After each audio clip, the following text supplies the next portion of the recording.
আমরা দেখতে পাচ্ছি দুটি দল লাল হলুদ ইস্টবেঙ্গল এফসি এবং নীল সাদা মৈত্রী সংসদ।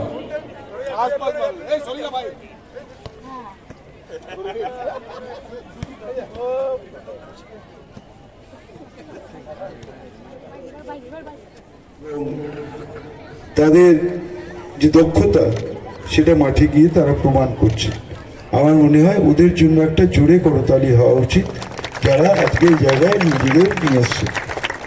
আজকে মঞ্চ উপবিষ্ট আইএফএর সেক্রেটারি অনির্বাণ দত্ত, চেয়ারম্যান সুব্রত দত্ত, মাননীয় মন্ত্রী সুজিত বোস সহ আইএফএর আধিকারিকেরা, গুণীজনেরা, সম্মানীয় অতিথিরা সহ সকলে, আমি একটা কথা বলবো যে আজকের এই কন্যাশ্রী কাপ, আজকে আমাদের এই যে ইন্ডিয়ান ওমেন লিগের যে সাফল্য, এটা যার মস্তিষ্ক প্রসূত তিনি হচ্ছেন আমাদের রাজ্যের মাননীয় মুখ্যমন্ত্রী মমতা বন্দ্যোপাধ্যায়। তিনি যদি কন্যাশ্রী কাপ না করতেন তাহলে মেয়েরা আজকে ফুটবল খেলতে আসতো না, অন্তত বাংলার মেয়েরা, এবং আজকে আমাদের এই সাফল্যে চূড়ায় আমরা পৌঁছতে পারতাম না। ফলে আমার মনে হয় যে আজকে এই সাফল্যের জন্য যাকে অভিনন্দন জানানো উচিত, কৃতজ্ঞতা জানানো উচিত, শ্রদ্ধা জানানো উচিত, তিনি আমাদের রাজ্যের মাননীয় মুখ্যমন্ত্রী মমতা বন্দ্যোপাধ্যায়। এবার জোরে করতালি আমরা আশা করব তার জন্য। এবং কন্যাশ্রী কাপ বেশ কয়েক বছর ধরেই ভালো করে হচ্ছে। আপনারা জানেন মাননীয় মুখ্যমন্ত্রী তিনি নির্দেশ দিয়েছেন যে এই কন্যাশ্রী কাপ করার জন্য আমাদের সরকার সর্বতোভাবে সাহায্য করে, এবং আমরা আইএফএকে আরেকটা বিষয়ে সাহায্য করি, সেটা হচ্ছে ট্যালেন্টেড প্লেয়ার খুঁজে বার করা। আন্ডার 13, আন্ডার 16 যে জেলাবাড়ি যে টুর্নামেন্ট হয় সেখান থেকে প্রতিভাবান খেলোয়াড়দের খুঁজে বার করার একটা প্রয়াস, সেটাও মাননীয় মুখ্যমন্ত্রীর মস্তিষ্ক প্রসূত, তাতেও আমরা আর্থিক সাহায্য করি। আমি শুধু আইএফএকে বলবো যে কন্যাশ্রী কাপ সাধারণ একটা যদি টুর্নামেন্ট হিসেবে আমরা করি তাহলে কিন্তু ফুটবলের উন্নতি হবে না, বাংলার ফুটবলের উন্নতি হবে। আমাদের যদি ফুটবলের উন্নতি করতে হয় তাহলে প্রথম ম্যাচ থেকে আমাদের স্পটার রাখতে হবে। প্রত্যেকটা ম্যাচ থেকে যদি আমরা প্লেয়ার চয়ন করি, আমরা যদি 11টা পজিশনের জন্য এক একটা পজিশনে 4টে করে প্লেয়ার, 44টা প্লেয়ারকে আমরা যদি নথিভুক্ত করি এবং পরে যদি তাদের ট্রেন্ড করি, তাহলে আমার মনে হয় বাংলাও আবার নতুন করে পথ দেখাতে পারবে, বাংলাও চ্যাম্পিয়ন হবে। কিন্তু যেটা হয়, আমরা যখন টিম করি তখন সেইভাবে থাকে না। আমাদের সঙ্গে যে আইএফএর যে চুক্তি, সেই চুক্তি অনুযায়ী হচ্ছে যে আইএফএ এই টুর্নামেন্টগুলো থেকে ট্যালেন্টেড প্লেয়ারদের লিস্ট দেবেন, কিন্তু গতবারে যে লিস্ট আমরা পেয়েছি সেই লিস্টে সেইভাবে কোনো রকম বিশ্লেষণ বলুন, তার পিছনে পরিশ্রম বলুন, কারা দায়িত্বে ছিলেন, কারা চয়ন করেছেন, কারা বেছেছেন, সেটা কিন্তু ছিল না। এবার কিন্তু আমরা আগে থেকেই আমি অ্যানাউন্স করলাম, আইএফএ এখানে সভাপতি আছে, সেক্রেটারি আছেন, আমাদের চেয়ারম্যান আছেন, আমার প্রতিটা পজিশনে একবারে গোলকিপার থেকে স্ট্রাইকার 4টে করে প্লেয়ারের নাম আমার চাই, তাদের নাম, তাদের অ্যাড্রেস, তাদের ফোন নাম্বার, কোন ক্লাবে তারা খেলে। তাহলে আমরা কি করতে পারি যে আমরা বছরে অন্তত 3বার অথবা 4বার সরকারের তরফ থেকে একটা ক্যাম্প, একটা স্পেশাল ট্রেনিং ক্যাম্প আমরা ভালো কোচের আন্ডারে তাদের জন্য করতে পারি, যাতে সারা বছর তারা তৈরি থাকে।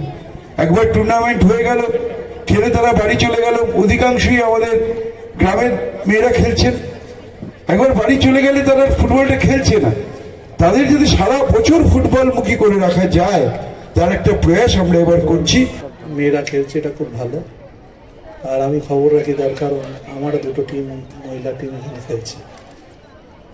আমি একটা কথা বলতে পারি যে কিছুদিন আগে ন্যাশনাল আই লিগ শেষ হলো, women's I league, East Bengal champion হয়েছে। বাংলাদেশে 2টো টিম গেছিলো, শ্রীভূমি এবং ইস্টবেঙ্গল। শ্রীভূমি 3rd পজিশনে আছে, গোকুলাম 2nd পজিশনে আছে, ফার্স্ট ইস্টবেঙ্গল আছে। তার মানে বোঝা যাচ্ছে বাংলার দিকে অনেকেই তাকিয়ে আছে। বাংলার মেয়েরা যেভাবে ফুটবল এখন খেলছে, বিশেষ করে আমি 2-1টা ম্যাচ দেখেছি, রিম্পা হালদার, মৌসুমী মুর্মু, এরা যারা বাংলায় এখন খেলছে, এরা আমি মনে করি এখন ইন্ডিয়া ক্যাম্পে এরা চান্স পেয়েছে, তারা যাচ্ছে, অনেকেই পেয়েছে। ভবিষ্যতে মেয়েদের আমি মনে করি অনেক তাড়াতাড়ি তারা এগিয়ে যেতে পারবে। এবার ইস্টবেঙ্গল ক্লাবে এশিয়া কাপ খেলার সুযোগ আছে, খুব ভালো। অনেক মেয়েদের ট্যালেন্ট আছে আমরা জানি, আমি নিজে মাঠে গেছি 4-5 দিন, এইটুকু বুঝেছি যে মেয়েদের যদি ভালো করে আমরা আইএফএ করছে এবং সরকার করছে, সবথেকে বড় বাংলার মুখ্যমন্ত্রী মমতা ব্যানার্জি, তাকে ধন্যবাদ দেবো। তার কারণ কিছুদিন আগে আইএফএ বিশেষ করে সন্তোষ ট্রফি যে বাংলা দল জিতে এলো, একটা সরকার তাদের প্রত্যেককে চাকরি দিয়েছে। ক্রীড়া দপ্তরকে ধন্যবাদ জানাই। কন্যাশ্রী প্রিমিয়ারের ফার্স্ট ম্যাচ, আমি বিশেষ কৃতজ্ঞতা জানাবো আমাদের ক্রীড়ামন্ত্রী, মাননীয় ক্রীড়ামন্ত্রী অরূপ বিশ্বাস মহাশয়কে।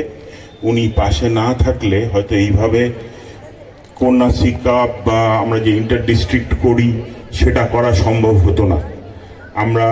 উনি যেটা বলেছেন আমরা ওনার বক্তব্য শুনেছি এবং এটা আগেও আমার সাথে আলোচনা হয়েছিল। আমরা কিন্তু এখন প্রত্যেকটা ম্যাচে স্কাউট রাখছি, আগের বারও ইন্টার ডিস্ট্রিক্টে ছিল, জেলায় জেলায় হয়েছে, তাই রেজাল্ট রিপোর্টটা আপনার অফিসে পৌঁছাচ্ছে। এইবারও কিন্তু আমরা করছি এবং এবার আমরা ম্যাচের পরেই আপনাদের জানিয়ে দেবো যে কোন ম্যাচে কোন প্লেয়ার কেন সিলেক্টেড হলো। আমার মনে হয় যে পৃষ্ঠপোষকতা আমরা ক্রীড়া দপ্তরের থেকে, ক্রীড়া মন্ত্রীর থেকে পাই এবং অবশ্যই আমাদের মাননীয় মুখ্যমন্ত্রী, যার ফলে এই সব কর্মকাণ্ড করা সম্ভব হয়। এটা না হলে বাংলার ফুটবলকে এভাবে এগিয়ে নিয়ে যাওয়া সম্ভব হতো না। মহিলা ফুটবলে প্রভূত উন্নতি করছে, তার কারণ এই কন্যাশ্রী কাপ। এই কন্যাশ্রী কাপের অবদান মাননীয় মুখ্যমন্ত্রী শ্রীমতী মমতা বন্দ্যোপাধ্যায়, ক্রীড়ামন্ত্রী শ্রী অরূপ বিশ্বাস মহাশয় ও পশ্চিমবঙ্গ সরকারের ক্রীড়া দপ্তর এবং অবশ্যই আইএফএ নিজেকে পূর্ণভাবে নিয়োজিত করেছে এই কন্যাশ্রী কাপের মাধ্যমে বাংলার মহিলা ফুটবলের মান উন্নয়নের জন্য। আমরা জানি যে কম্পিটিশনের মধ্য দিয়েই মান উন্নয়ন করা যায়, সফলতা আনা যায়। মুখ্যমন্ত্রী মমতা বন্দ্যোপাধ্যায় অনুদানের কন্যাশ্রী কাপ যখন শুরু হলো, প্রথম দিনটা উদ্বোধনে আমি অনির্বাণ দত্ত, অজিত ব্যানার্জির সঙ্গে জড়িয়ে কাজ করেছিলাম। আজও মনে হয়েছিল অনির্বাণ দত্ত আমাকে যখন মোহনবাগান ক্লাবের ফুটবল কমিটির উপরে চিঠি দেয়, আমি সেই চিঠি অনুযায়ী আমার নিজের টিমও কন্যাশ্রী কাপে কালীঘাট পৌরসভার ডাকিয়েছিলাম চলছে। আমি চাই যে এই কন্যাশ্রী কাপটা আরও সুন্দরভাবে হোক এবং বাংলার টিম আরও সুন্দর পারফরমেন্স করুক, এই জায়গাটাই আমরা লক্ষ্য করে দেখছেন এখন মোহনবাগানের যেটা আই লিগ বলুন, আইএসএল বলুন, কলকাতা লিগ বলুন, সব চ্যাম্পিয়ন। ইভেন মোহনবাগান যেটাই হচ্ছে চ্যাম্পিয়ন, সেই জায়গাটা খুবই ভালো লাগছে এবং ফুটবলের যত উন্নতি হবে তত আইএসএল মঙ্গল হবে। ধন্যবাদ।